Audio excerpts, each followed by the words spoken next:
Hello, this is how to show the developer option in Android.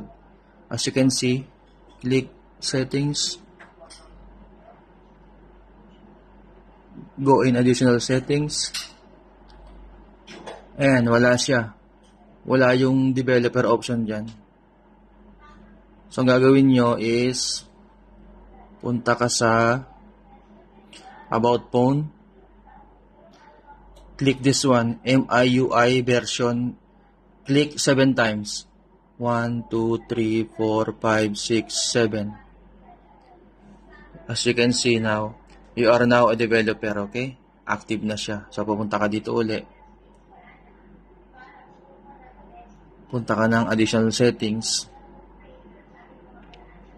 Ayan, lumabas na. Developer option. So, pwede mo na siyang i-edit. Kasi merong problema sa BPI eh. So, yun daw ang sabi nila na kailangan naka-turn off yung developer option. Okay? I hope it helps.